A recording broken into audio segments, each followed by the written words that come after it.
चीन ने 8 दिसंबर 2018 को चांद के न दिखने वाले हिस्से को स्टडी करने के लिए चैंग-ई 4 मिशन को लॉन्च किया।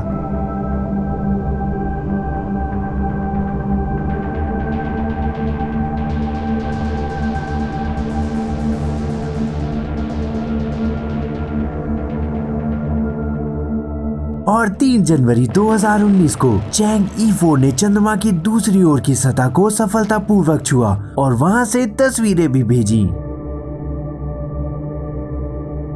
इसी के साथ ही चंद्रमा की दूसरी तरफ यान उतारने वाला चीन पहला देश भी बन गया। चांद के इस हिस्से के संबंध में हमें काफी सीमित जानकारी उपलब्ध है, क्योंकि यह हिस्सा पृथ्वी से कभी भी दिखाई नहीं देता है और शायद इसी वजह से यहाँ एलियन कॉलोनी होने की अफवाहें भी काफी गर्म रहती हैं। चैंग-ई 4 मिशन में एक लैंडर और एक रोवर शामिल है।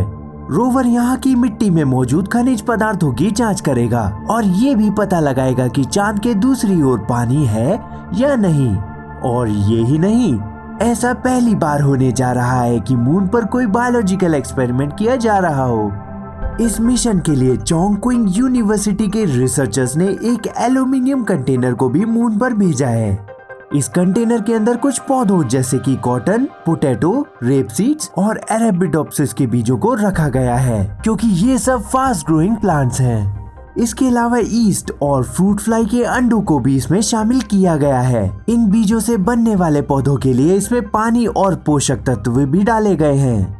दरअसल इसे बोटल गार्डन के कंसेप्ट पर बनाया गया है, जिसमें पौधे, कीड़े और फंगस एक दूसरे के ऊपर निर्भर रहते हैं। पेड़ सूरज की रोशनी में फोटोसिंथेसिस करते हैं और ऑक्सीजन बनाते हैं, और ये जीवनदायिनी ऑक्सीजन कीड़ों को जिंदा रखती है। जब पेड़ों की पत्तियां पुरानी होकर झड़ जाती हैं, तो कीड़ों को उनका खाना भी मिल जाता है। इस माइक्रोसिस्टम में मौजूद फंगस इन पत्तियों को सड़ाना भी शुरू कर देती है, जिससे कार्बन डाइऑक्साइड रिलीज होती है और पेड़ अपना खाना बनाने के लिए इसी कार्बन डाइऑक्साइड का इस्तेमाल करते हैं, और ये साइकिल कई सालों तक चलती रहती है।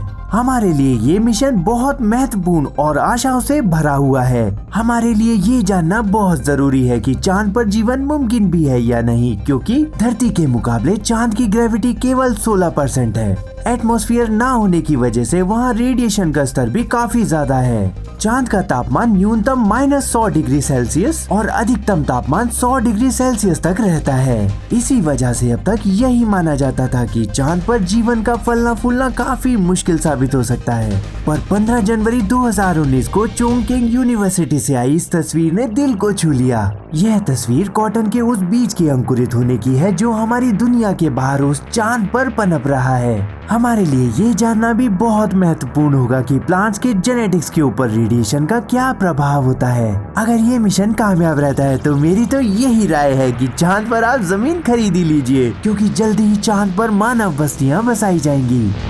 आज के लिए बस इतना ही। मैं मिलता हूँ आपको नेक्स्ट वीडियो में साइंस की लेटेस्ट इन्फॉर्मेशन के साथ। तब तक के लिए गुड बाय।